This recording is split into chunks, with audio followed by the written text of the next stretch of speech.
Ketika pulang sekolah di sore hari, seorang anak terdiam, menatap gorong-gorong tak terpakai. Lalu ia bertanya, "Apakah ada orang di sana?" Dari kegelapan gorong-gorong, perlahan muncul sosok bulat berwarna merah muda, mungil dengan tentakel kecil menyerupai gurita. Anak itu melihat sesuatu, makhluk imut menatapnya dengan wajah polos. Lalu ia berkata, "Aku lapar." Alien itu mulai bercerita dengan suara lembut. Ia mengatakan bahwa dirinya sedang dalam perjalanan menyebarkan kebahagiaan ke seluruh alam semesta. Sebelum sampai di sini, ia berpamitan dengan tempat asalnya bernama Planet Happy. Hingga akhirnya ia tiba di planet Bumi. Namun perjalanannya tidak mudah, ia hampir ketahuan oleh orang-orang dan yang lebih parah, ia tidak punya makanan. Itu membuat segalanya terasa sangat sulit. Saat itulah Shizuka menolongnya dengan memberikan makanan. Makhluk itu berterima kasih kepada Shizuka. Ia sangat senang akhirnya ada yang mau menolongnya. Shizuka lalu penasaran dan bertanya, "Siapa namanya?" Sayangnya bahasa yang keluar dari mulut makhluk itu terdengar aneh dan membingungkan. Akhirnya makhluk itu tersenyum dan berkata, "Shizuka boleh memanggilnya dengan nama apapun yang ia suka." Shizuka kemudian membuka bukunya memperlihatkan gambar gurita Pasifik, raksasa yang disebut Takopi. Ia pun menamai makhluk itu dengan nama yang sama, yaitu Takopi. Sebagai tanda terima kasih, Takopi memberikan sebuah alat aneh pada Shizuka. Alat itu disebut sayap kepak-kepak, benda yang mampu membuat penggunanya terbang bebas di udara. Untuk menunjukkan cara kerjanya, Takopi lebih dulu mencobanya sendiri. Ia melayang ke atas, berputar ke sana kemari dengan riang. Setelah puas, ia mendekat pada Shizuka dengan niat agar anak itu juga merasakan kesenangan yang sama. Namun Shizuka justru membalikan badan, ia tidak tertarik kepada sayap itu. Baginya ada hal yang lain lebih penting. Ia hanya memikirkan papan pensil yang harus dibeli. Bahkan roti yang dimakan Takopi tadi hanyalah sisa dari makan siangnya. Takopi terdiam, ia tidak memahami alasan Shizuka menolak. Bagi dirinya, bisa terbang adalah pengalaman yang begitu menyenangkan, sesuatu yang seharusnya membuat siapapun merasa bahagia. Tetapi Shizuka tidak melihatnya demikian. Ia menegaskan bahwa terbang di udara tidak akan mengubah apapun. Bagi Takopi, terbang adalah sesuatu yang luar biasa. Namun di planet Bumi ini, ia mulai memperhatikan bahwa banyak makhluk lain sudah bisa melakukannya. Burung-burung yang melintas di langit tampak begitu bebas mengepakkan sayap, seolah terbang memang hal yang wajar di dunia ini. Keesokan harinya, Shizuka tampak bersembunyi bersama Takopi di dalam gorong-gorong. Anak itu memeluk tubuh kecil Takopi yang terus berbicara tanpa henti. Dengan tenang, Shizuka menenangkan makhluk itu, menjelaskan bahwa ia harus tetap diam. Jika keberadaannya sampai ketahuan, Takopi bisa saja dibawa ke pusat kesehatan. Dari belakang gorong-gorong, mereka bisa mendengar anak-anak sekelas Shizuka sedang pulang sekolah dengan penuh keceriaan. Mereka berjalan bersama sambil bercanda dan tertawa riang. Suasana terdengar hangat, tetapi obrolan mereka membuat Shizuka semakin terdiam. Anak-anak itu sedang membicarakan sebuah insiden. Seseorang dipaksa oleh Marina, anak berambut pirang, untuk mematahkan papan pensilnya sendiri. Kini orang itu harus menggantinya. Salah satu dari mereka bertanya, apakah orang itu akan kehabisan uang sakunya? Marina dengan enteng menjawab bahwa tidak, karena ia bisa membeli papan pensil baru menggunakan uang tunjangan. Ucapan itu langsung disambut tawa. Takopi yang tidak memahami sepenuhnya bertanya polos, apakah anak-anak itu sedang bersenang-senang? Baginya, tawa seperti itu biasanya menandakan kebahagiaan. Namun Shizuka tahu betul artinya, dan dengan wajah datar ia menjelaskan bahwa apa yang ia dengar bukanlah kesenangan seperti yang dibayangkan Takopi. Menjelang sore, ketika Shizuka bersiap untuk pulang, Takopi kembali ingin berterima kasih atas kebersamaan hari itu. Dari tubuhnya yang bulat, ia mengeluarkan sebuah alat lain. Kali ini berbentuk kamera, ia menamainya Happy Camera.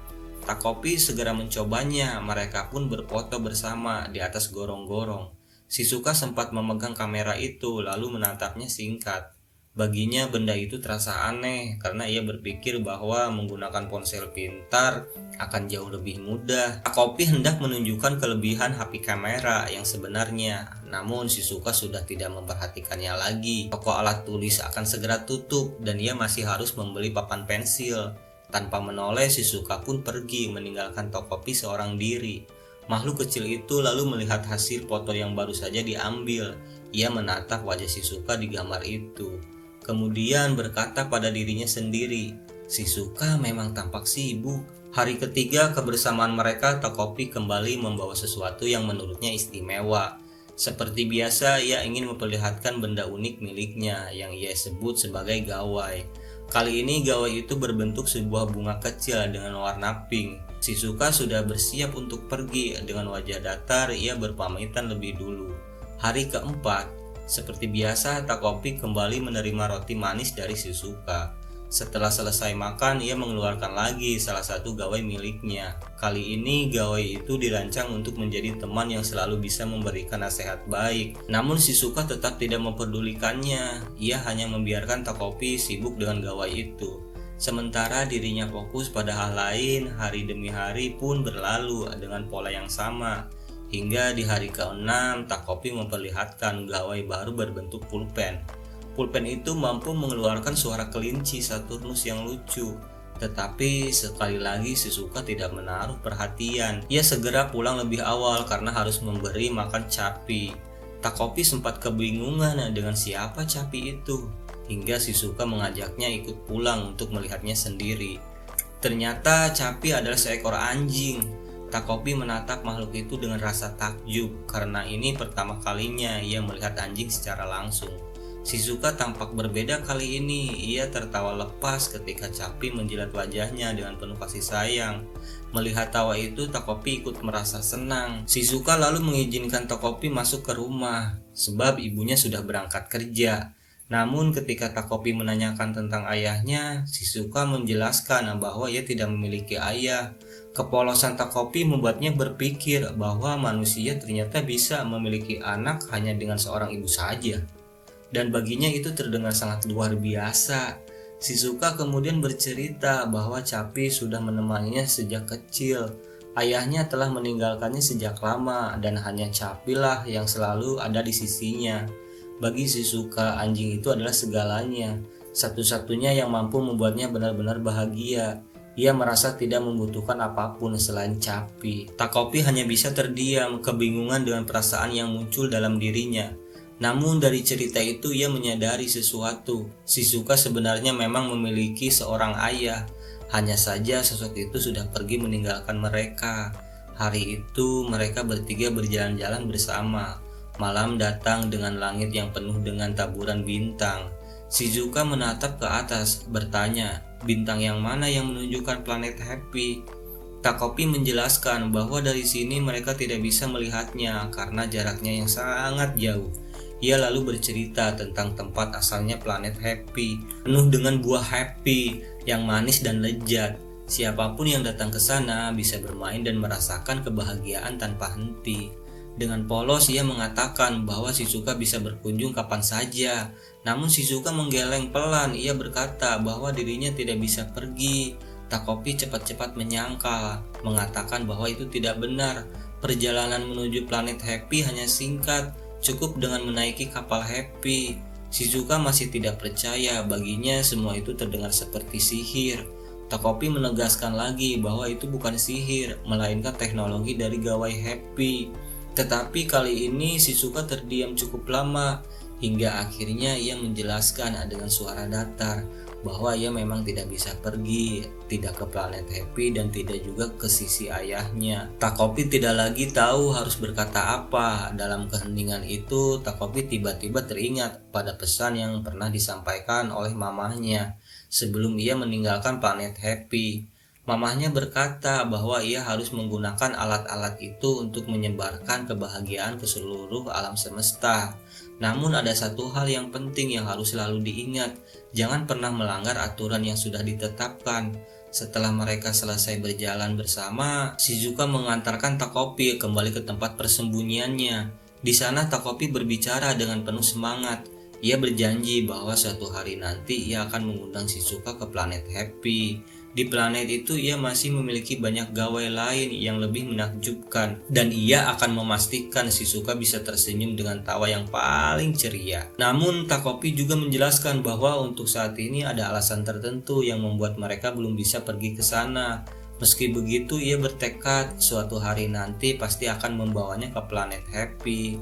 Shizuka hanya menatap Takopi sebentar, kemudian mendekat dan menciumnya. Dengan polos ia mengatakan bahwa Takopi tidak memiliki bau apapun. Setelah itu ia pamit pulang dan berkata, "Sampai jumpa besok," sembari tersenyum. Keesokan harinya Shizuka datang menemui Takopi dalam kondisi yang sangat buruk. Seluruh tubuhnya dipenuhi lebam, wajahnya tampak bengkak dan penuh luka. Takopi terkejut melihat keadaan itu. Ia bertanya-tanya dalam hati, apa yang sebenarnya terjadi, Shizuka? Shizuka menjelaskan bahwa ia baru saja bertengkar dengan teman-temannya. Dengan kepolosannya, Takopi langsung beranggapan bahwa jika manusia bertengkar, wajah mereka memang akan berubah menjadi seperti itu ya. Ia mencoba mencari cara untuk membantu, lalu mengeluarkan sebuah gawai lain dari tubuhnya. Kali ini benda itu berupa tali panjang berwarna cerah. Menurut Takopi, tali tersebut bisa membuat dua orang teman yang sedang bertengkar kembali berbaikan dengan cara mengikat kedua kelingking mereka bersama. Untuk pertama kalinya, Shizuka tampak benar-benar tertarik dengan salah satu gawai milik Takopi. Matanya berbinar dan ada senyum tipis yang muncul di wajahnya. Ia bahkan meminta izin untuk meminjamnya. Sebenarnya ada aturan yang jelas bahwa gawai hanya boleh digunakan di depan makhluk happy dan tidak dibolehkan dipinjamkan kepada alien dari planet lain tanpa sepengetahuannya. Namun Takopi tidak mempedulikannya. Baginya Shizuka adalah pengecualian. Dengan tulus ia menyerahkan gawai itu. Shizuka menerima tali tersebut, menggenggamnya erat, lalu pergi meninggalkan Takopi. Untuk pertama kalinya Takopi merasa bahwa sesuatu dari dirinya benar-benar bisa membuat Shizuka lebih bahagia. Takopi menunggu Shizuka mengembalikan tali itu sepanjang hari. Matahari perlahan turun, sore sampai hari berganti malam.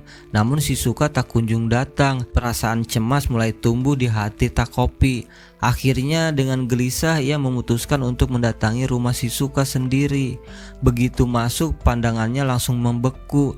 Di dalam rumah yang sepi itu, Shizuka tergantung dengan tali yang sebelumnya ia pinjam. Tali itu melilit lehernya erat, menggantungkan tubuh di tiang rumah. Takopi pun menarik Shizuka sembari berkata, "Bukan seperti itu cara memakainya, Shizuka. Jangan diikatkan ke tiang."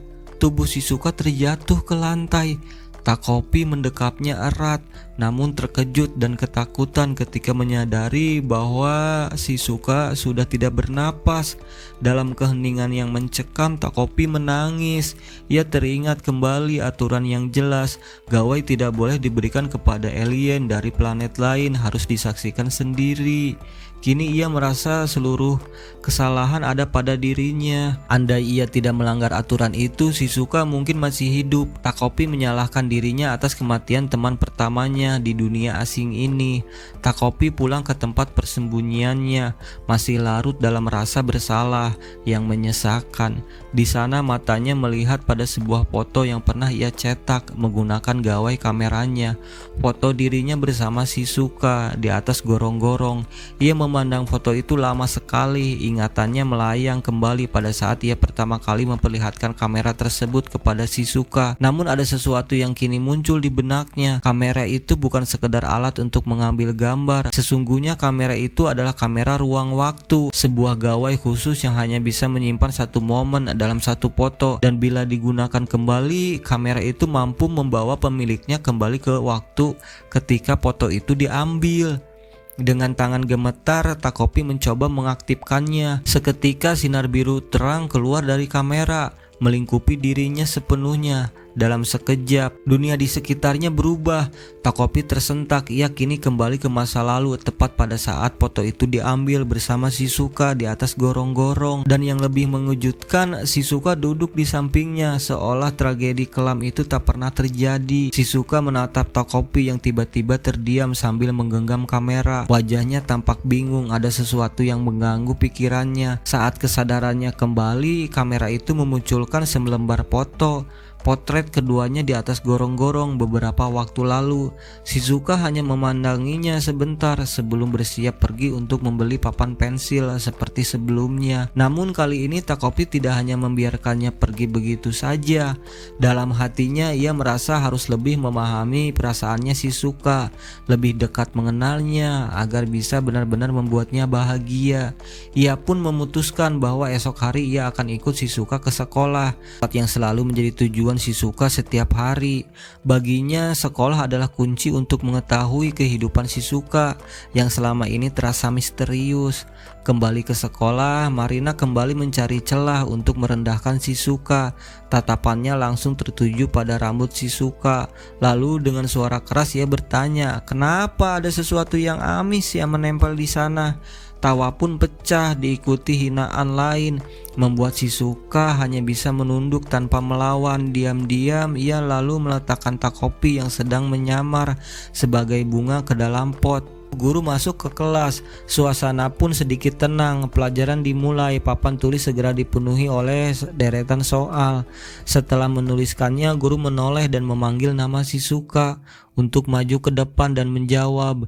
Namun sebelum Shizuka sempat bergerak, Marina kembali menyeletuk dengan nada mengejek. Ia berkata kepada guru bahwa Shizuka lupa mengerjakan PR-nya. Guru tidak berkata banyak, ia hanya mengalihkan perhatian, menunjuk murid lain untuk menjawab soal di papan. Shizuka terdiam kaku, wajahnya memerah, rasa malu semakin menekan dadanya. Dari pot bunga di dekat pintu, Takopi menyaksikan semua itu dengan cemas. Kepolosannya membuat ia berusaha mencari alasan sederhana atas kesedihan Shizuka. Dalam benaknya ia menyimpulkan bahwa alasan Shizuka memilih mengakhiri hidup sebelumnya adalah karena ia sedih, lupa mengerjakan PR. Ia pun melompat keluar dengan wajah penuh tekad. Dari genggamannya muncul kembali kamera ruang dan waktu yang berkilau dengan cahaya biru. Tanpa ragu ia menekan tombolnya. Waktu pun kembali berputar ke sehari sebelumnya. Dengan polosnya ia membisikkan bahwa jawaban PR untuk besok adalah 35. Pada pertanyaan pertama, Takopi berharap dengan itu Shizuka akan bisa tersenyum dan tidak lagi dipermalukan. Keesokan harinya saat guru memanggil nama Shizuka dengan tenang, Shizuka jawab pertanyaan itu. Guru mengangguk puas dan seketika kelas hening. Rasa terkejut terlihat jelas di wajah teman-temannya yang selama ini membulinya. Guru kemudian memanggil namanya untuk menjawab soal berikutnya. Tidak ada jawaban yang keluar dari mulutnya. Kelas pun mulai bergumam, beberapa bahkan tertawa kecil. Wajah Marina memerah, kali ini bukan karena kesombongan, melainkan karena malu. Rasa kesal pun tumbuh semakin besar. Bukan hanya kepada dirinya sendiri, tapi terutama kepada Shizuka yang tiba-tiba mampu bersinar di hadapan semua orang. Waktu makan siang tiba, suasana kelas kembali menjadi teater siksaan bagi Shizuka. Ia duduk di bangkunya menunduk ketakutan, sementara Marina dan kelompoknya mengepungnya dengan tatapan penuh hinaan. Mereka menunjuk kotak makan Shizuka yang masih penuh dan mengejeknya, menyindir betapa memalukannya karena tidak pernah bisa menghabiskan makanan. Begitu Marina dan kelompoknya pergi meninggalkan kelas, Takopi segera melompat ke meja Shizuka. Tanpa ragu ia melahap habis semua sisa makanan itu hingga kotak makan terlihat bersih, seakan tidak pernah ada yang tersisa. Shizuka berjalan menuju tempat sampah dengan kotak makan kosong di tangannya. Ia melewati Marina dan gengnya tanpa ragu. Semua mata terkejut melihat kotak makanannya yang kosong. Mereka tahu Shizuka biasanya tidak pernah sanggup menghabiskan makanan, namun kali ini kok berbeda ya. Sepulang sekolah, Shizuka dan Takopi duduk berdua di taman kecil. Di atas gorong-gorong, angin sore berhembus pelan, menyisakan keheningan yang berat di antara mereka. Takopi mencoba memahami apa yang sebenarnya terjadi antara Shizuka dan Marina. Baginya semua perlakuan Marina seperti sesuatu yang membingungkan, sesuatu yang tidak sepenuhnya bisa dipahami dengan logika makhluk happy. Bayangan kenangan dari planet asalnya pun melintas. Di planet Happy, saat dua makhluk bertengkar, mereka memiliki kebiasaan unik, saling menyembunyikan kertas Happy.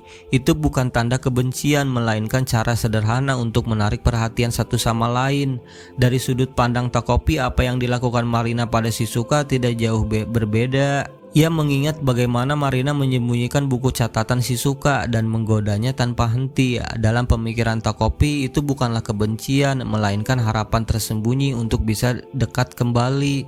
Marina baginya hanyalah makhluk yang mencoba menarik perhatian Shizuka dengan caranya sendiri. Shizuka terdiam cukup lama merenungkan kata-kata itu. Keesokan harinya Shizuka pergi ke sekolah ditemani Takopi yang bersembunyi dengan pin bunganya. Namun suasana hari itu berbeda. Begitu sampai di depan kelas, geng Marina menghampiri Shizuka dan menyampaikan pesan bahwa Marina ingin menemuinya di gudang. Shizuka tampak pucat mendengar pesan itu. Sepanjang pagi hingga menjelang makan siang, tubuhnya bergetar ketakutan. Ketika ia berada di toilet untuk menenangkan diri, Takopi yang ikut masuk dengan polosnya justru merasa gembira. Baginya undangan dari Marina adalah kesempatan emas bagi Shizuka untuk berbaikan dengan temannya. Namun Takopi segera menyadari sesuatu yang berbeda. Shizuka tidak menunjukkan rasa senang, melainkan wajah yang benar-benar diliputi ketakutan. Mata gadis itu kosong, bibirnya bergetar seakan sekedar membayangkan pertemuan itu sudah cukup membuatnya menderita. Dalam hati kecilnya Takopi mulai bingung. Mungkinkah pertengkaran Shizuka dan Marina jauh lebih hebat daripada apa yang ia bayangkan? Maka ia pun mengambil keputusan. Dari dalam tas kecilnya ia mengeluarkan salah satu gawai yang lain. Namanya adalah palet transformasi. Mengambil sehelai rambut Shizuka dan menempelkannya ke palet. Seketika tubuh mungilnya bergetar lalu berubah bentuk mengkloning tubuh Shizuka. Takopi menatap dirinya yang baru dengan penuh semangat. Kini ia percaya bahwa Shizuka tak perlu merasa takut lagi. Dirinya akan menggantikan Shizuka untuk menemui Marina. Ia pun berlari meninggalkan toilet, bergegas menuju gudang. Marina sudah berdiri menunggunya dengan wajahnya menegang penuh amarah. Takopi yang polos tidak menyadari suasana mencekam itu. Dengan wajah ceria yang dibuat-buat, ia mendekati Marina sambil mencoba berbicara dengan gaya khasnya. Marina langsung terdiam sejenak. Tanpa peringatan, sebuah tamparan keras mendarat di wajah Takopi. Tubuhnya sempoyongan. Itu adalah pertama kalinya ia merasakan perih, panas, dan sakit yang nyata. Ia tidak mengerti kenapa tubuh Shizuka diperlakukan begitu kasar.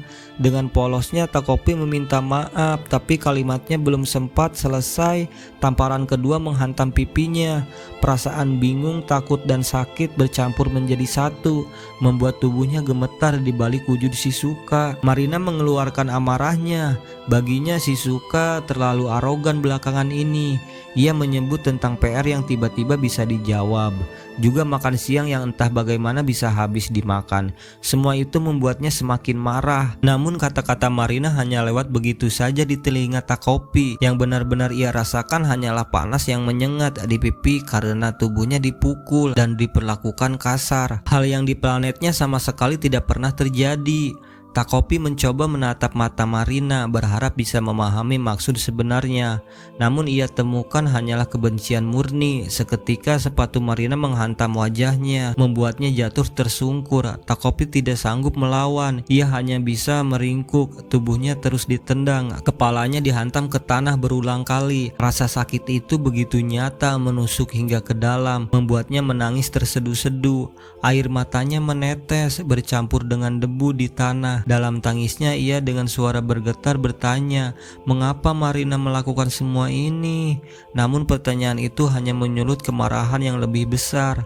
Marina berteriak bahwa Shizuka tidak pantas menanyakan hal itu karena dirinya hanyalah anak seorang pelacur yang memeras laki-laki demi uang. Marina merogoh sakunya mengeluarkan sebuah pulpen. Tangannya bergetar namun penuh dendam. Dengan mata merah ia mengangkat pulpen itu tinggi-tinggi sambil berteriak histeris, berbicara kepada Shizuka untuk mengembalikan ayahnya. Seketika waktu kembali lagi, tepat pada momen ketika mereka berfoto bersama. Hari-hari kembali berjalan seperti biasa.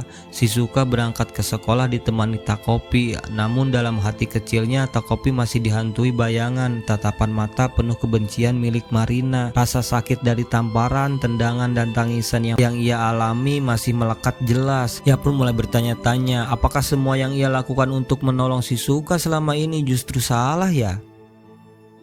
Hari itu Shizuka mendapat pesan bahwa Marina menunggunya di belakang gedung. Hati Shizuka bergetar ketakutan yang sama kembali merayapi tubuhnya.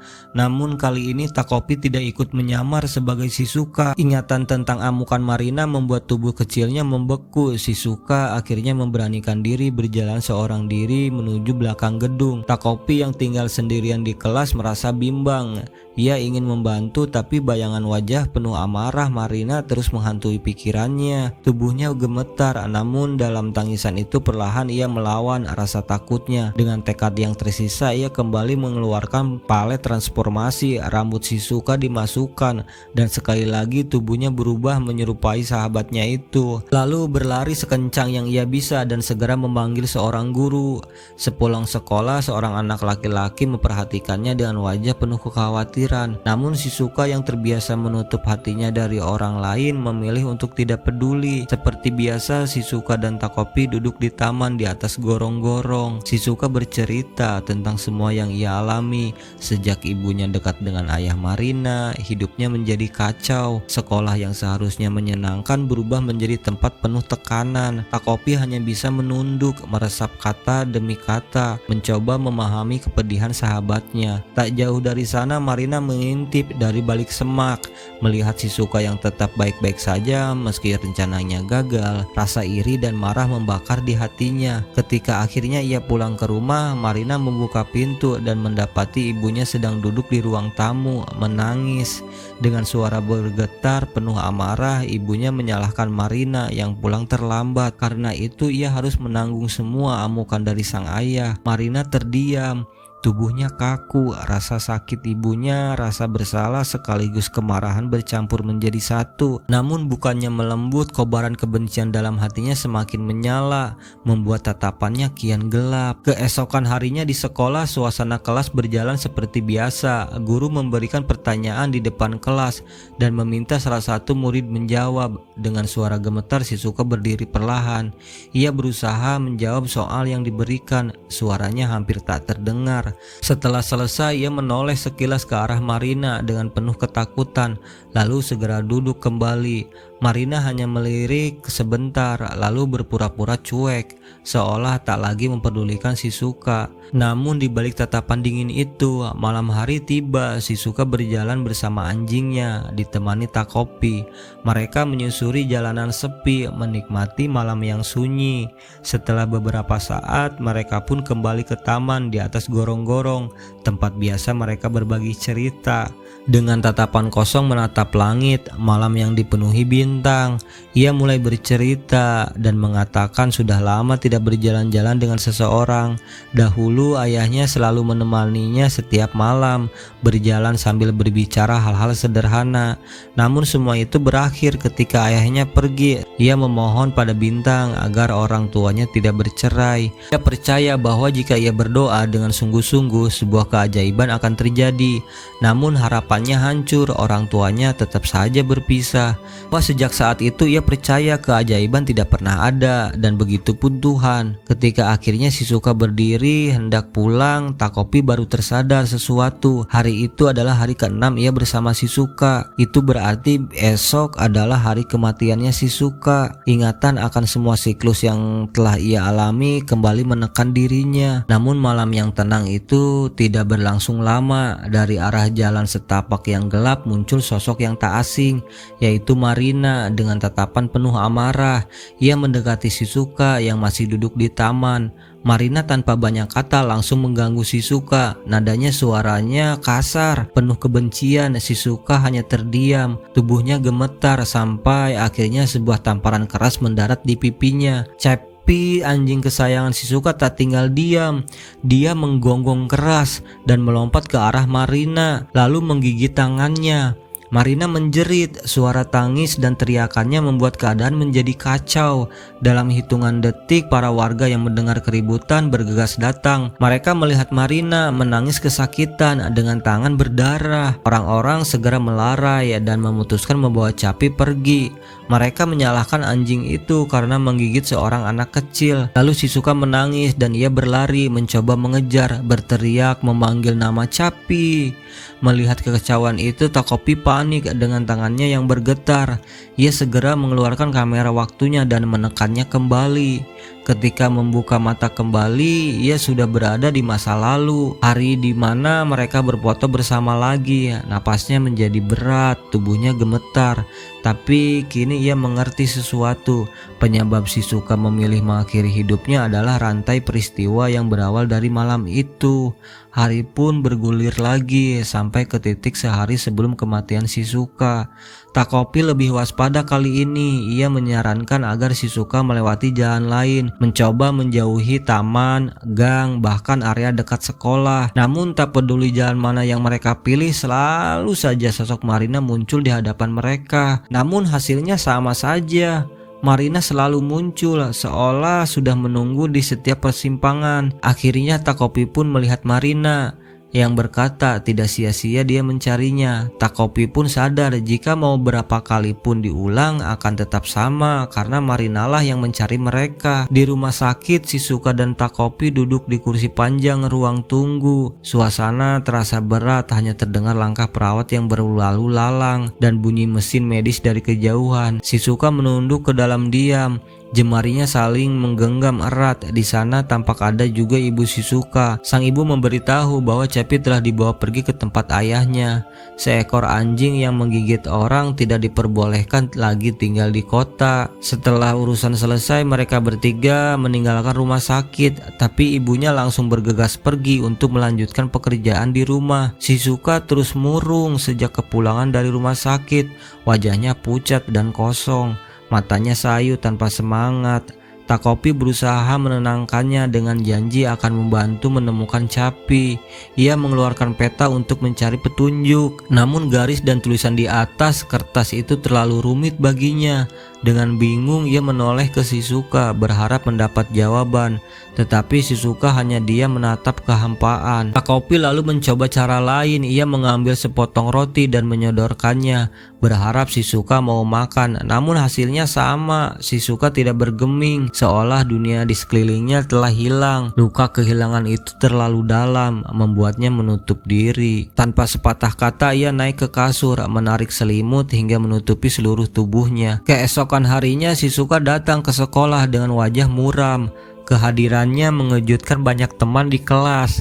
Mereka berbisik-bisik kaget karena Shizuka masih berani menampakkan diri setelah kejadian yang menimpa anjingnya. Pandangan penuh rasa ingin tahu dan bisikan pelan menyelimuti ruangan, membuat suasana semakin menekan. Marina muncul di tengah kerumunan dengan senyum puas.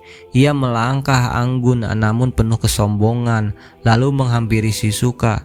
Kata-katanya meluncur bagai racun, mencemooh Shizuka dengan nada merendahkan, seolah-olah luka yang baru saja terbuka masih belum cukup baginya untuk puas.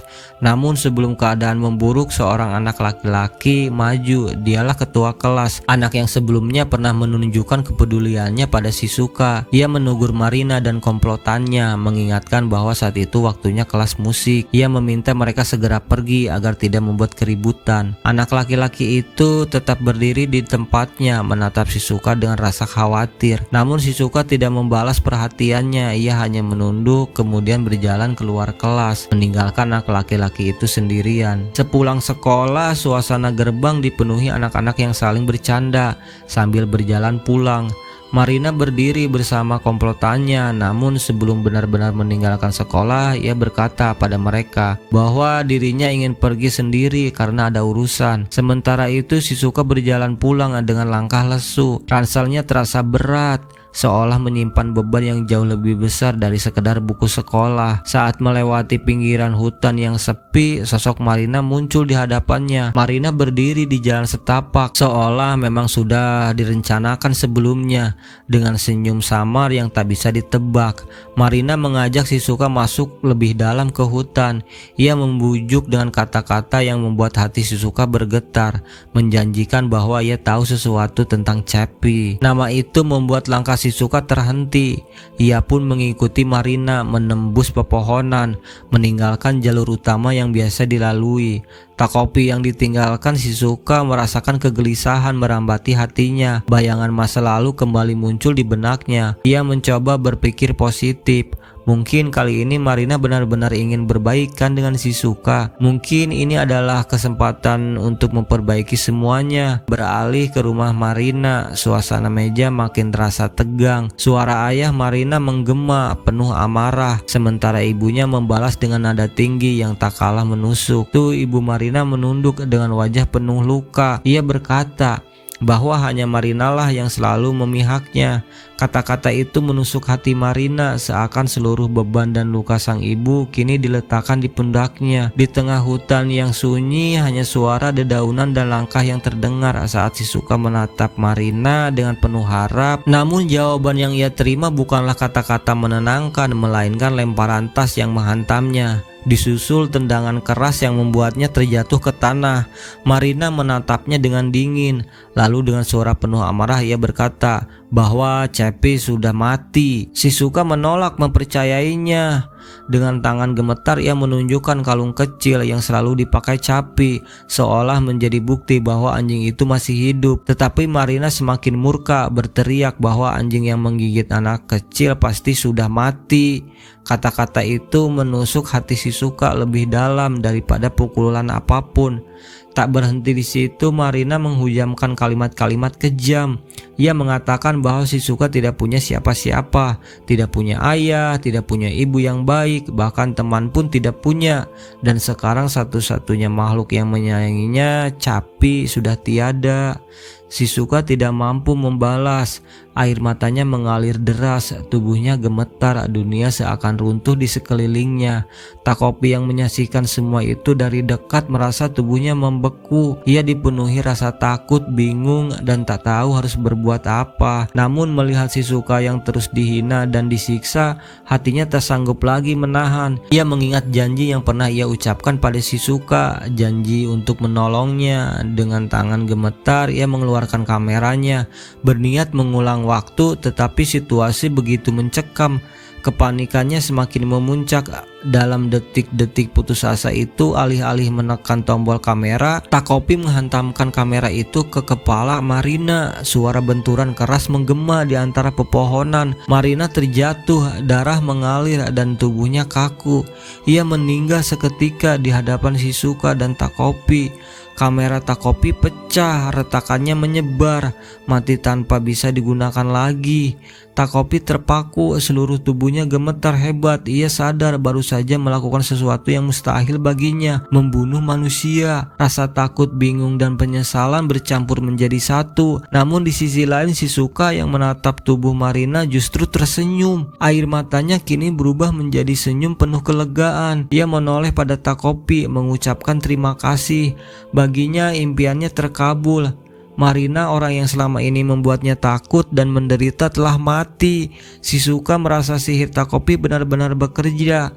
Takopi terdiam melihat itu, sementara di kepalanya masih berkecambuk rasa bersalah dan ngeri. Di mata Shizuka justru terpancar kebahagiaan baginya. Kini sekolah tidak lagi menakutkan. Marina telah tiada dan itu terasa seperti mukjizat yang luar biasa. Ketegangan yang mereka alami di hutan seakan belum berakhir. Meskipun sudah keluar dari sana, di pinggir jalan Shizuka dan Takopi tiba-tiba berpapasan dengan Azuma, ketua kelas yang sejak awal selalu menunjukkan kepeduliannya terhadap Shizuka. Kekhawatiran membuat Azuma diam-diam mengikuti Shizuka hingga ke hutan, dan kini rasa cemasnya berubah menjadi keterkejutan. Di hadapannya ia melihat Shizuka bersama makhluk asing kecil yang aneh, yang justru memanggil namanya dengan akrab. Tatapan Azuma lalu tertuju ke belakang Shizuka, di mana tubuh Marina tergeletak. tak bernyawa. Ia langsung menghampiri. Wajahnya pucat menyadari betapa seriusnya situasi ini. Shizuka dengan polos menjelaskan bahwa sihir Takopi yang telah membunuh Marina, seakan itu adalah keajaiban yang melepaskannya dari penderitaan. Namun bagi Azuma penjelasan itu tidak masuk akal. Ia melihat kamera Takopi tergeletak di tanah berlumuran darah. Menurutnya apapun yang sudah terjadi tetaplah pembunuhan, dan itu bisa menyeret Shizuka ke penjara remaja. Mendengar hal itu Shizuka panik. Ia menolak keras masuk penjara dengan alasan jika itu terjadi ia tak akan bisa bertemu Capi lagi. Dengan wajah penuh air mata ia memohon pertolongan Azuma, menyebutnya sebagai anak paling pintar di kelas, satu-satunya harapan. Lihat sorot mata Shizuka yang begitu putus asa, Azuma pun luluh. Ia berusaha mencari jalan keluar meski pikirannya diliputi kegelisahan. Azuma kemudian meminta Takopi mengeluarkan semua alat yang ia bawa. Dari berbagai benda aneh itu ia mengambil sebuah kapsul berkilau lalu bertanya apa kegunaannya. Takopi menjelaskan bahwa itu adalah kapsul, sebuah alat yang bisa mengawetkan apapun yang dimasukkan ke dalamnya, bahkan dapat menyesuaikan ukuran benda yang ditaruh di dalam. Dengan cepat mereka menggunakan alat itu untuk menyimpan tubuh Marina, menyembunyikannya dari luar. Tetapi masalah lain segera muncul. Bagaimana menjelaskan hilangnya Marina? Tiba-tiba Marina lenyap begitu saja. Semua orang pasti curiga dong. Saat itulah Takopi mengusulkan ide gila. Ia akan menggunakan alat cloning untuk berubah menjadi Marina dan menjalani kehidupan sebagai dirinya, setidaknya untuk sementara. Setelah memastikan tubuh Marina terkunci rapat di dalam kapsul, mereka menggali tanah untuk menyembunyikan kapsul itu agar tidak ditemukan siapapun. Dengan wajah yang kini menyerupai Marina, Takopi diantar oleh Shizuka dan Azuma menuju rumah Marina. Agar rencana itu tidak terbongkar, usai mengantar, Shizuka dan Azuma pulang ke rumah masing-masing, menyimpan rahasia besar yang kini menjadi beban bersama. Sesampainya di ruang makan, ia disambut pemandangan yang membuatnya terhenti sejenak. Ayah dan ibu Marina tengah bertengkar hebat. Suara keduanya meninggi. Meja makan dipenuhi dengan piring yang bergetar karena bentakan. Kata-kata tajam terlontar, saling menyalahkan, saling menghujat, hingga tiba-tiba ayah Marina melempar sebuah barang ke arah dinding. Tetapi benda itu justru meleset dan menghantam wajah Takopi. Kulitnya memerah seketika, namun alih-alih menangis atau marah, Takopi hanya terdiam sesaat lalu menampilkan senyum polosnya. Di dalam pikirannya yang sederhana, Takopi sama sekali tidak melihat pertengkaran itu sebagai kebencian. Ia justru menafsirkan keributan mereka sebagai tanda kedekatan. Mereka pasti saling menyayangi, begitu pikirnya. Karena setiap hari mereka begitu banyak bicara satu sama lain. Keesokan harinya sepulang sekolah, Shizuka menghampiri Takopi. Ia mengajak mencari Capi, anjing kesayangannya. Namun Azuma segera menghentikan mereka. Ia menjelaskan bahwa Capi kini berada di tempat ayah Shizuka di Tokyo. Itu bukanlah tempat yang bisa dijangkau begitu saja oleh anak-anak seusia mereka. Perjalanan seperti itu penuh resiko dan ia tak ingin Shizuka semakin terjerumus dalam masalah. Azuma kemudian menyusun rencana.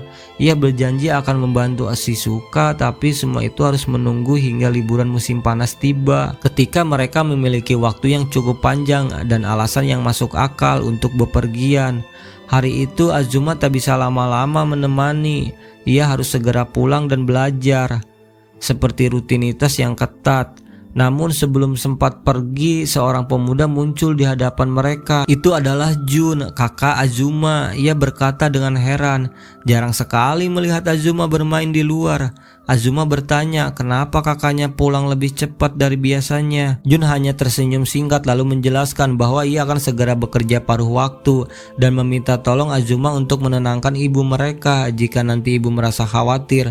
Tanpa banyak bicara lagi, Jun melangkah pergi meninggalkan Azuma yang menatap punggungnya dengan sorot mata yang dalam. Setelah Jun menghilang dari pandangan, Azuma berkata bahwa kakaknya sebenarnya tidak perlu melakukan semua itu. Jun bisa saja meminta uang saku sebanyak yang ia mau tanpa harus bersusah payah bekerja. Baginya usaha Jun hanya menambah beban bagi ibu mereka yang sudah cukup berat menanggung segalanya. Lebih buruk lagi, uang itu dipakai Jun untuk membeli cincin yang tidak ada artinya.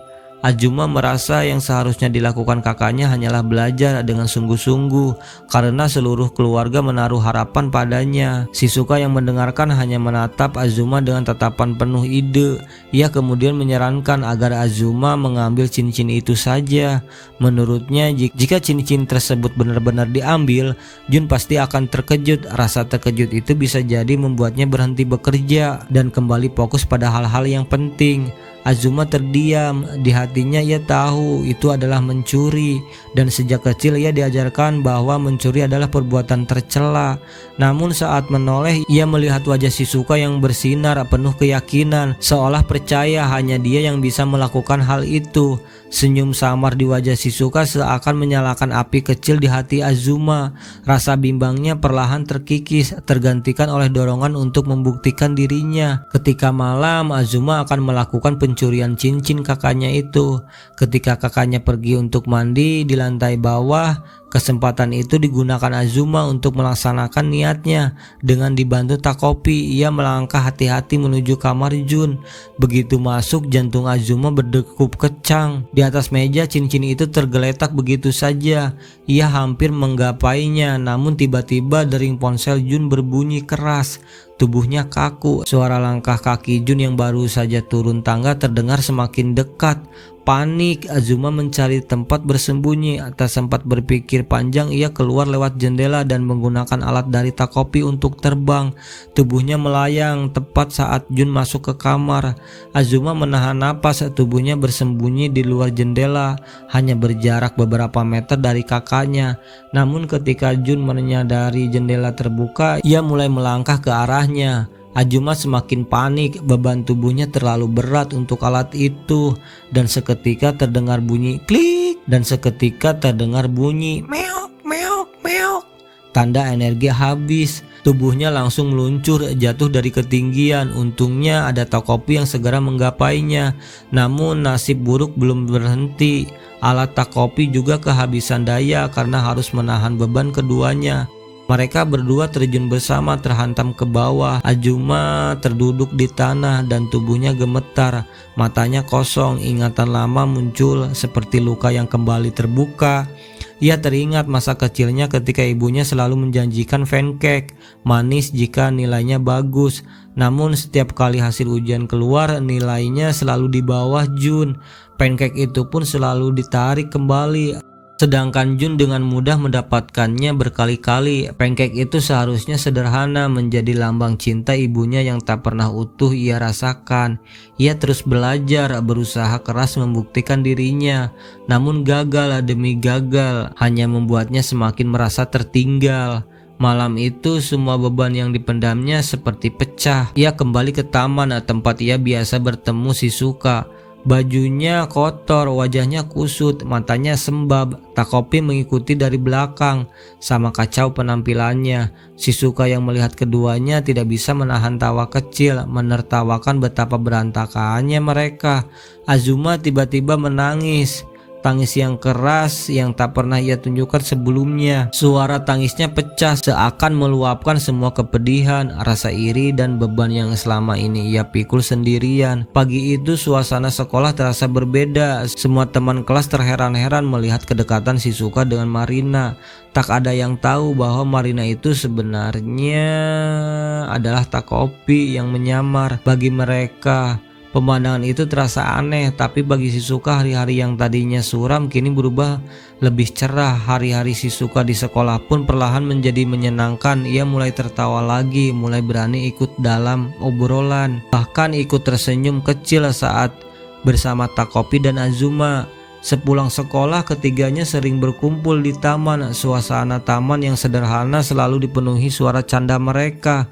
Azuma tekun dengan bukunya, sementara Shizuka sibuk menggambar capi, dan Takopi duduk di antara mereka hanya menatap kagum pada kebersamaan itu. Setelah lelah belajar, mereka pun bermain bersama mengejar serangga kecil di semak-semak. Shizuka saat itu berlari-lari ke sana kemari. Azuma meski berusaha tetap fokus pada bukunya, tak bisa menyembunyikan senyum kecilnya. Keesokan harinya kebiasaan itu berulang. Mereka kembali berkumpul di taman. Shizuka kembali asik mengejar serangga, melompat-lompat kecil dengan penuh semangat. Sementara itu Takopi dan Azuma duduk berdampingan merencanakan sesuatu. Di buku Azuma, halaman demi halaman penuh dengan sketsa peta dan rencana menuju Tokyo, tempat di mana Capi berada. Takopi dengan polosnya menyarankan agar mereka langsung terbang menggunakan alat dari planetnya. Namun Azuma hanya berkata, "Semua alatmu tidak berguna," sambil menarik pipi Takopi dan memainkannya seperti mainan. Takopi hanya tersenyum kikuk, tak mengerti maksud ejekan itu. Shizuka yang melihat mereka berdua menghampiri Azuma pun berkata serius padanya, "Kalau mau ke Tokyo kita harus naik kereta. Itu satu-satunya cara." Shizuka terdiam sejenak lalu mengangguk penuh pengertian. Namun setelah itu senyumnya kembali muncul. Ia langsung mengajak kedua temannya untuk bermain. Mereka saling kejar-kejaran di taman. Tawa kecil terdengar bersahutan. Sore itu di bawah cahaya matahari yang hangat, ketiganya larut dalam permainan. Untuk sesaat, dunia yang penuh masalah di sekitar mereka seakan menghilang. Hanya ada 3 anak kecil tawa dan persahabatan yang sangat tinggi. Di meja makan rumah Takopi dengan tubuh Marina duduk bersama ayah dan ibunya. Hidangan sederhana tersaji, tapi suasana tetap mencekam. Seperti biasa, kedua orang tua Marina terlibat pertengkaran hebat karena hal sepele. Namun Takopi tidak menanggapi, ia hanya diam seolah pikirannya melayang entah kemana. Kemudian sang ayah menatap anaknya dengan serius. Apakah Marina mau tinggal bersama ayah? Takopi tertegun, teringat Tokyo, tempat Capi berada. Maka dengan polos ia mengangguk penuh dengan semangat. Wajah sang ayah tampak lega, namun sang ibu justru geram. Amarahnya meledak karena baginya Marina kini tak lagi berpihak padanya. Di malam hari setelah ayahnya pergi, ibu menghampiri Marina, matanya tajam, penuh kemarahan yang dipendam. Emosi yang sudah menumpuk sejak siang akhirnya meledak. Tangan itu terangkat dan tamparan demi tamparan mendarat di pipi Marina hingga tubuh ia terjatuh ke lantai. Amarah yang bercampur dengan rasa sakit hati membuat sang ibu menuduh anaknya telah berubah, tidak lagi sama dengan Marina yang dulu selalu berpihak padanya. Marina hanya terdiam, ketakutan membuatnya tidak mampu berbuat apa-apa. Ibunya yang kalap sempat meraih benda di sampingnya, hendak melampiaskan kemarahan lebih jauh. Namun tangannya berhenti, remote yang hampir terhantam pun itu terlepas dari genggamannya, jatuh ke lantai. Ibunya akhirnya terduduk di hadapan Marina, tubuhnya bergetar hebat, air mata jatuh dari wajah sang ibu. Bukan lagi karena marah, melainkan rasa kehilangan yang mendalam. Ia merasakan anaknya semakin jauh, seakan Marina bukanlah Marina yang ia lahirkan dan besarkan. Takopi hanya bisa menatap kosong, tidak mampu merespon selain dengan perasaan sesak yang menekan dadanya. Malam itu ia masuk ke kamar dan menatap foto-foto keluarga Marina yang tersusun di dinding. Kenangan lama yang penuh senyum bahagia sebelum semuanya retak. Air matanya menetes. Di dalam hati ia merasa bersalah karena menyadari dirinya hanyalah penyusup. Ia bukan Marina dan telah mengambil anak itu dari orang tuanya. Penyesalan memenuhi pikirannya, membuatnya merasa hancur. Malam itu ia bertekad untuk mencari jalan keluar dan akan berbicara dengan Shizuka untuk membicarakan kebenaran yang berat ini. Keesokan harinya para pekerja dikejutkan oleh penemuan tubuh seorang anak kecil yang penuh luka terbaring di dalam sebuah kapsul misterius, perlahan terbuka di balik timbunan tanah di tengah hutan. Di dalam hutan, Shizuka, Takopi, dan Azuma melangkah dalam diam. Takopi yang mencoba membuka pembicaraan tentang Marina sama sekali tidak didengar, hingga ia hanya menunduk mengikuti langkah keduanya. Suasana kian berat ketika Azuma tiba-tiba berhenti. Matanya terpaku pada layar ponsel yang digenggamnya. Dengan wajah pucat ia menunjukkan berita yang baru saja tersebar. Tubuh Marina telah ditemukan oleh polisi. Seketika udara terasa sesak.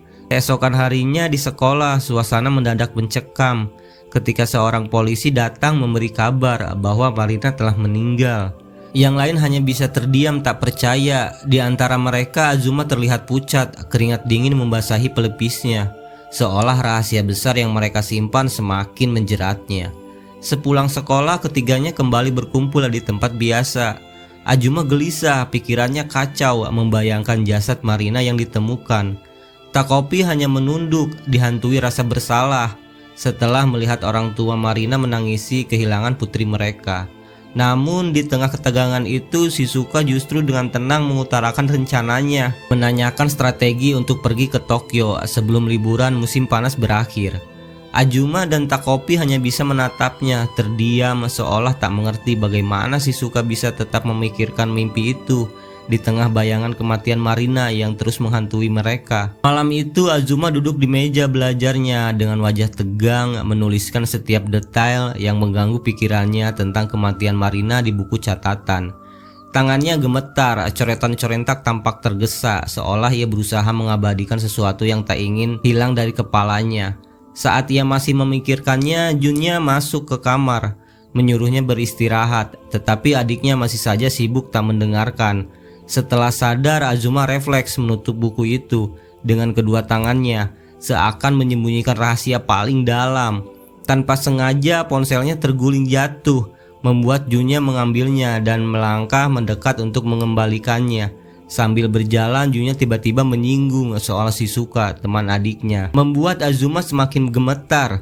Suasana kamar yang tadinya biasa berubah menegang, udara seakan membeku di antara keduanya.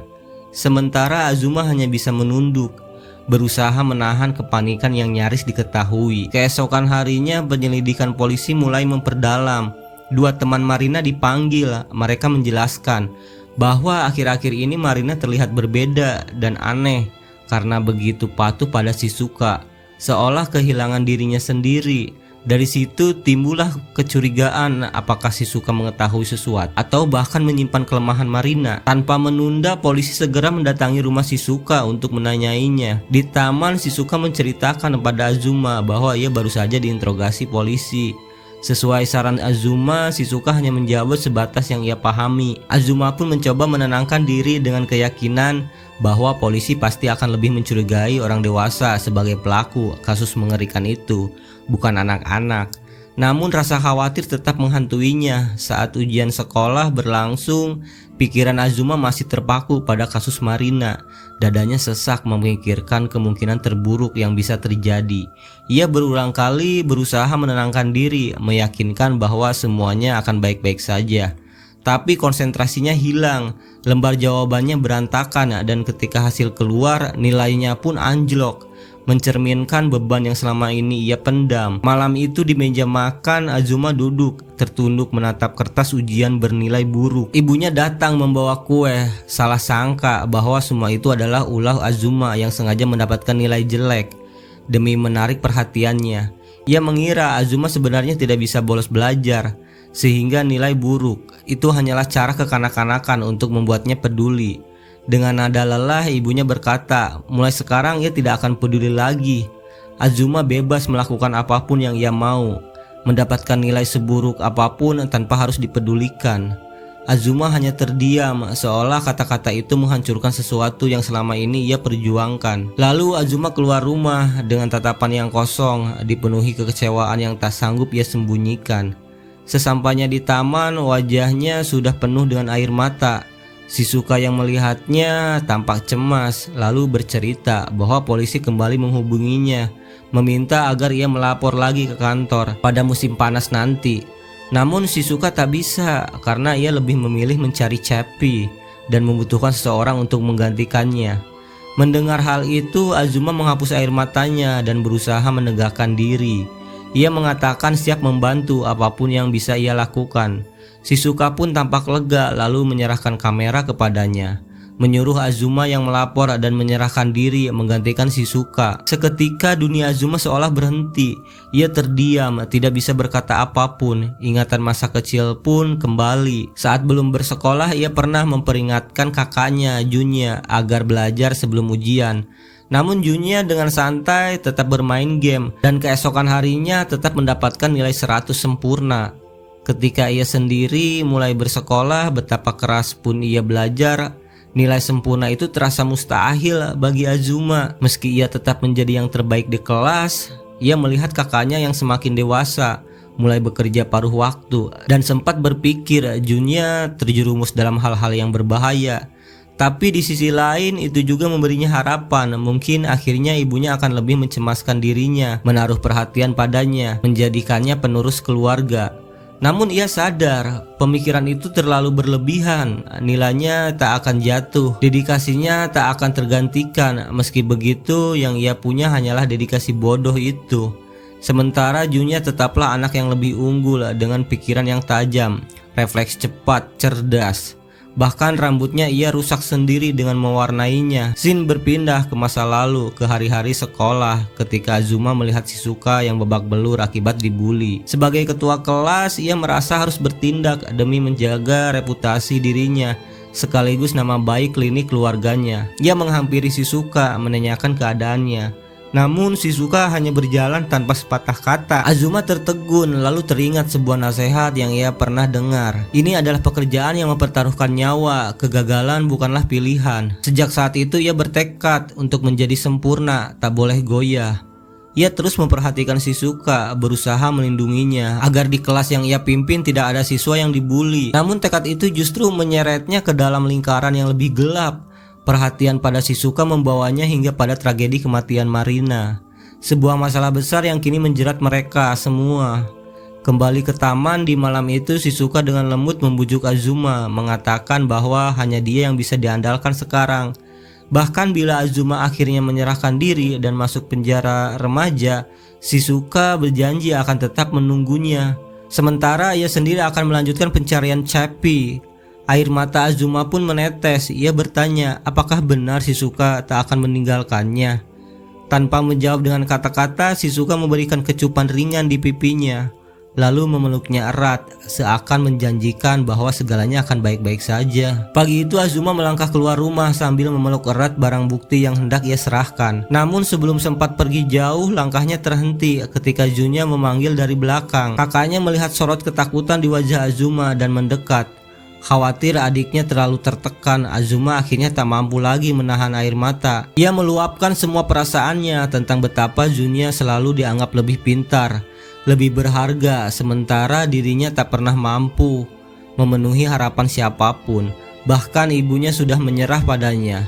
Dalam getar suara, ia mengakui bahwa satu-satunya yang ia miliki hanyalah Shizuka. Junya meletakkan tangannya di kepala adiknya, menatap penuh kasih. Ia mengatakan bahwa Azuma selalu punya dirinya, kakaknya yang siap mendengarkan apapun yang ia rasakan. Nilai ujian tidaklah penting dan tak ada seseorang pun yang bisa melakukan segalanya. Bahkan dirinya sendiri tak sempurna, ia payah dalam permainan yang disukainya dan tak suka pancake buatan ibunya meskipun selalu dibuatnya. Tapi justru di sanalah kesamaan mereka. Ibu adalah sosok pekerja keras dan itu adalah cerminan dari Azuma. Mendengar hal itu, Azuma menangis dan berkata, ia mengaku kacamatanya sudah lama tidak diganti, matanya menjadi buram, tapi ia tak pernah berani bilang. Sambil menangis, ia menunduk dan berkata ada sesuatu yang ingin ia ungkapkan. Senyum hangat Azuma mengiringi tangisan itu, seolah akhirnya Azuma benar-benar melepas beban yang selama ini menghimpitnya. Scene berpindah ke depan klinik keluarga mereka, di mana beberapa ibu tengah berbisik membicarakan kasus yang menyeret nama anak pemilik klinik. Mereka sulit mempercayai kabar itu. Mereka merasa anak itu terlalu baik dan justru meyakini ia mungkin dipaksa orang lain. Sementara itu di taman, Shizuka berdiri dengan wajah kecewa. Ia merasa Azuma tak lagi mau membantunya. Takopi yang gelisah memanggil-manggilnya, bertanya apa yang harus mereka lakukan, menyarankan agar mereka berkata jujur. Namun Shizuka tiba-tiba menyematkan topi jerami di kepala Takopi, menatapnya dengan semangat baru, lalu berkata bahwa liburan musim panas telah dimulai hari ini. Dengan senyum penuh tekad, ia mengajak Takopi menuju Tokyo. Di pagi hari, Shizuka bangun lebih awal dari biasanya. Dengan wajah penuh tekad, ia mengambil tasnya dan berlari keluar rumah. Sementara Takopi duduk di pundaknya. Perjalanan panjang mereka pun dimulai, menyeberangi lautan dengan kapal, lalu melanjutkan dengan kereta api yang membawa mereka semakin dekat ke tujuan. Hingga akhirnya setelah menempuh perjalanan yang melelahkan, keduanya tiba di sebuah alamat yang selama ini Shizuka nantikan, rumah ayahnya. Ia berharap bisa bertemu kembali dengan Chappie. Sesampainya di rumah, ayahnya pintu terbuka memperlihatkan sosok pria dewasa yang kaget melihat Shizuka berdiri di dekat pintu. Namun yang membuat Shizuka tertegun saat ia melihat seorang bayi yang digendong dan seorang anak kecil seumuran dirinya. Keduanya tampak bahagia bersama sang ayah. Tanpa ragu Shizuka langsung menanyakan Capi. Sang ayah kebingungan, lalu seekor anjing muncul dari dalam rumah. Tapi ternyata itu bukan Capi. Wajah Shizuka pucat, hatinya terhantam kenyataan pahit. Anak kecil di samping ayahnya itu bertanya polos, mengapa Shizuka terus memanggilnya ayah? Membuat suasana semakin kaku. Sang ayah hanya terdiam sejenak lalu menjawab bahwa ia pun sedang tak tahu, seolah bingung menghadapi kenyataan. Jawaban itu membuat Shizuka semakin terkejut, seakan dunia yang selama ini ia pegang erat perlahan runtuh di hadapannya. Di bawah jembatan, Shizuka duduk termenung sambil meneduh dari hujan yang deras. Kekecewaan yang menyelimuti wajahnya setelah gagal menemukan Capi. Pikirannya yang kalut mulai berputar ke arah yang mengerikan. Ia meyakini mungkin kedua anak di rumahnya telah memakan Capi, sama seperti Takopi yang pernah memakan serangga yang jatuh. Ia merasa satu-satunya cara mengetahui kebenaran adalah dengan membedah perut mereka. Gila banget ini Shizuka, pikirannya. Lalu meminta Takopi memberikan alat untuk menangkap manusia dan memeriksa isi perut mereka. Takopi ketakutan, menjelaskan bahwa ia tidak punya alat seperti itu. Namun Shizuka tak mempercayainya. Dengan mata yang tajam dan gelap, Shizuka merampas salah satu alat Takopi, sebuah perangkat untuk menyelinap tanpa ketahuan di malam hari. Takopi berusaha membujuknya untuk pulang, tapi tatapan Shizuka berubah menyeramkan, penuh tekanan, membuat Takopi teringat pada pandangan Marina sesaat sebelum tragedi. Rasa bersalah membanjiri benaknya, dan di tengah kebingungan, tiba-tiba Shizuka menghantamkan sebuah batu ke arah kepalanya. Sekejap suasana berubah, membawa kembali ke masa lalu dalam gorong-gorong taman yang gelap dan lembab. Dari luar terdengar suara seorang anak perempuan memanggil, menanyakan apakah ada orang di sana. Takopi keluar dengan polos lalu terkejut ketika menyadari bahwa anak itu adalah Marina, sama seperti awal pertemuannya dengan Shizuka. Marina menyodorkan makanan padanya, lalu meminta Takopi memperkenalkan diri dan memberinya nama. Sepulang sekolah, Marina berjalan dengan Takopi di pundaknya. Beberapa teman menatapnya sinis dan mengejek. Mereka menyebut Marina mirip preman dengan bekas luka di wajahnya. Sebagai balasan atas kebaikan Marina yang memberinya makan, Takopi mencoba memberikan berbagai alat yang ia miliki. Namun berapapun benda aneh yang ia tunjukkan, tak satu pun menarik perhatian Marina. Saat mereka tiba di rumah, suasana seketika berubah menjadi mencekam. Di ruang tamu, ibunya duduk menunduk, menatap layar ponsel yang menayangkan berita tentang pandemi COVID. Marina mencoba menjaga suasana tetap tenang, sambil berkata bahwa ia akan menyiapkan makanan untuk ibunya. Namun saat memeriksa isi kulkas, ibunya tiba-tiba berdiri dengan mata merah dan tangan gemetar, lalu menodongkan pecahan botol tepat di wajah Marina. "Kenapa tidak memesan sekotak penuh sebelum habis?" bentaknya. Marina terdiam ketakutan. Ibunya seorang pemabuk yang selalu mencari alasan untuk melampiaskan amarahnya, menyalahkan Marina karena dianggap tidak becus mengurus rumah. Marina berusaha menahan air mata, namun rasa takut lebih kuat menguasainya. Di kamar, ia akhirnya tak kuasa menahan tangis. Kenangan pahit kembali menghantam, trauma pada pecahan kaca yang sama, benda yang pernah melukai wajahnya hingga meninggalkan bekas luka, yang kini selalu menjadi bahan ejekan teman-temannya. Keesokan harinya Marina berangkat ke sekolah dengan Takopi di pundaknya. Sepanjang jalan Marina bercita-cita dengan wajah serius. Ia ingin sekali menjadi seorang ibu yang baik untuk anaknya kelak, membesarkan anak-anaknya dalam kebahagiaan, bukan dalam ketakutan seperti yang ia alami. Takopi mendengarnya dengan semangat, matanya berbinar. Ia berkata bahwa ia akan membantu Marina mewujudkan mimpi itu, dan untuk itu mereka harus menemukan seorang papa. Dengan polos ia menarik tangan Marina, mengajaknya memulai pencarian. Namun langkah mereka terhenti ketika tiba-tiba seseorang muncul di hadapan Marina, seorang pemuda dengan tatapan yang dikenalnya, yaitu Azuma. Marina terdiam sesaat, jantungnya berdetak kencang. Di rumah, Marina menceritakan kembali pertemuan itu pada ibunya. Ia mengingat awal mula kisahnya bersama Azuma, pertemuan mereka di musim panas setelah lulus SD, hingga akhirnya hubungan itu berkembang menjadi sebuah pacaran remaja. Mendengar hal itu, ibunya terlihat senang, bahkan untuk sesaat sikap kerasnya mereda. Ia mengajak Marina untuk makan malam bersama ayahnya, sebuah momen keluarga yang jarang terjadi. Namun rencana itu segera kandas karena ayahnya terlalu sibuk menangani pekerjaan di tengah merebaknya pandemi Covid. Marina teringat kembali pesan ayahnya sebelum ini bahwa sudah waktunya ibunya menerima mediasi, sebuah upaya untuk menyelesaikan konflik rumah tangga yang selama ini membayangi keluarga mereka. Di sore hari sepulang sekolah, Marina dan Azuma berjalan bersampingan di trotoar yang diterangi cahaya matahari senja. Suasana canggung menyelimuti keduanya. Sesekali pandangan mereka bertemu, lalu buru-buru dialihkan kembali ke jalanan. Marina perlahan mengulurkan jarinya, mencoba menyentuh tangan Azuma yang ada di sampingnya. Namun tepat saat itu seorang perempuan melintas dari arah berlawanan. Azuma menoleh sekilas dan pandangannya terpaku. Tatapannya melekat seolah lupa segalanya. Marina yang baru saja ingin menyentuh tangannya Azuma ikut menoleh, dan alangkah terkejutnya ia saat melihat siapa perempuan itu. Ternyata Shizuka.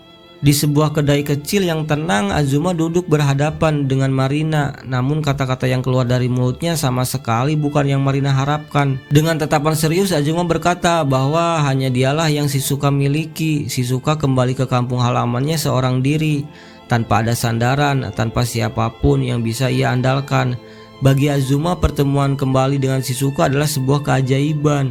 Dengan suara bergetar namun penuh keyakinan, Azuma menambahkan bahwa ia sudah menyukai Shizuka sejak mereka masih di bangku SD. Kata-kata itu jatuh begitu saja menusuk telinga Marina. Dunia seolah berhenti berputar. Marina menunduk, terkejut, hatinya retak dalam diam, dan lidahnya keluh tanpa bisa mengucapkan sepatah kata pun. Sementara itu di rumah suasana justru sangat berbeda. Ibu Marina tampak begitu bersemangat. Ia menyiapkan berbagai makanan lezat, semua demi menyambut kedatangan pacar anaknya. Senyumnya lebar seolah ini adalah momen yang akan mengubah hidup Marina. Namun kenyataan begitu pahit. Azuma yang ditunggu-tunggu ternyata tidak datang. Ia justru sedang duduk berdua dengan Shizuka di taman, larut dalam percakapan yang menyingkirkan Marina dari dunianya. Ketika Marina akhirnya memberitahu ibunya yang sebenarnya, wajah ibunya berubah muram lalu meledak dalam amarah. Dengan kasar ia menggebrak meja hingga beberapa barang pecah berantakan. Suara retakan piring menggema di ruangan. Luka di wajahnya mengingatkan pada masa lalu yang pahit. Ibunya merasa disalahkan, merasa dicaci karena luka yang pernah ia buat di wajah Marina. Luka yang meninggalkan jejak hingga kini amarahnya semakin menjadi-jadi. Ketika Marina dengan suara lirih berkata bahwa Azuma mencintai orang lain, mata ibunya melebar penuh amarah. Tangannya terangkat tinggi lalu mulai memukul Marina tanpa ampun. Tangisan Marina teredam di balik teriakan ibunya yang penuh dendam. Hingga dengan tatapan tajam sang ibu meraih pecahan kaca di lantai. Ujung tajamnya berkilat dalam cahaya lampu, terangkat untuk kembali melukai putrinya. Mengulang mimpi buruk yang selama ini tak pernah benar-benar pergi. Malam itu ketika Takopi kembali ke rumah Marina, suasana terasa mencekam. Pintu terbuka setengah. Cahaya lampu menyinari ruangan yang berantakan. Di tengah kekacauan itu, Marina gemetar sambil menggenggam pecahan kaca yang berlumuran darah. Matanya merah bengkak, bibirnya bergetar, dan dari mulutnya keluar kata-kata penuh penyesalan. Dia terus mengulang dengan suara serak dan patah-patah bahwa seharusnya dulu saat kelas 4 SD ia membunuh Shizuka. Hanya dengan begitu katanya ayahnya tidak akan pergi dan Azuma akan tetap berada di sisinya. Takopi terdiam, tak mampu memahami sepenuhnya kejadian di hadapannya. Namun setelah beberapa saat ia mengeluarkan roket kecil dari alatnya, lalu melayang perlahan di udara. Dengan suara polos dan penuh keyakinan, Takopi berkata bahwa ada cara agar Marina bisa bahagia. Ia hanya perlu kembali ke waktu kelas 4 SD untuk membunuh Shizuka katanya. Jika Shizuka lenyap, Marina akan bisa tersenyum bahagia. Setelah itu roket kecilnya menyala terang meninggalkan jejak cahaya saat ia terbang pergi, meninggalkan Marina. Takopi yang bergegas menuju rumah besar tempat mamanya tinggal. Dengan wajah penuh kecemasan, ia menceritakan semua yang terjadi di bumi, tentang Marina, tentang Shizuka, tentang rasa bersalah yang menjeratnya. Ia memohon izin untuk menggunakan jam besar, sebuah alat terlarang yang bisa memutar balik waktu demi satu tujuan sederhana. Dalam kepolosannya, untuk membunuh Shizuka agar Marina bisa tersenyum bahagia. Namun mamanya menolak dengan tegas. Aturan di planet Happy melarang campur tangan yang bisa merusak alur kehidupan. Baginya Takopi sudah terlalu jauh mencampuri urusan manusia. Ia pun memutuskan untuk menghapus ingatan Takopi agar terlahir kembali sebagai happy alien yang polos dan bersih. Seakan semua yang terjadi di bumi hanyalah mimpi yang tak pernah ada. Takopi menjerit ketakutan mengingat ingatannya yang rapuh tentang Marina, Shizuka dan Azuma. Ia tidak mau kehilangan semuanya. Dengan nekat ia berontak, melepaskan diri dari mamanya dan berlari menuju ruangan tempat jam besar yang tersimpan. Ia memutar tuas larangan itu, lalu tubuhnya tersedot ke pusaran waktu. Sekejap kemudian ia kembali terhempas ke bumi. Dunia terasa asing, pemandangan berubah dan Takopi berdiri kebingungan. Hatinya kacau, ia tidak tahu siapa yang harus ia buat bahagia, Marina yang penuh luka atau Shizuka yang pernah memberinya roti. Meski begitu kejam diperlakukan, dalam kepalanya hanya ada satu tekad, ia harus memilih, tapi siapa? Saat ia termenung, suara langkah mendekat. Dari balik bayangan muncul Azuma dan menanyakan kabar Takopi. Di malam yang sunyi, Shizuka duduk di balik pintu kamar mengintip pertengkaran orang tuanya yang tak kunjung usai. Suara bentakan dan adu kata memenuhi rumah, membuatnya lelah dan sesak. Ia menarik napas panjang, mencoba menahan perasaan yang tak mampu lagi ia pahami. Saat itu Capi muncul, menjilati tangannya seolah ingin menghibur. Shizuka tersenyum tipis lalu berdiri dan mengajak anjing kecil itu keluar. Mereka berjalan di jalanan sepi. Shizuka menatap ke atas, matanya berbinar dengan harapan yang sederhana, agar ayahnya tidak pernah menghilang, agar suatu hari nanti ayahnya pulang dengan membawa makanan enak seperti dulu. Di taman yang sunyi, Takopi dengan polos menceritakan alasan kembalinya ke bumi untuk membuat Marina bahagia, bukan Shizuka. Namun kata-katanya terdengar ganjil, membingungkan Azuma yang menatapnya dengan kebingungan dan sedikit kekecewaan. Kejujuran Takopi terasa seperti beban yang salah tempat.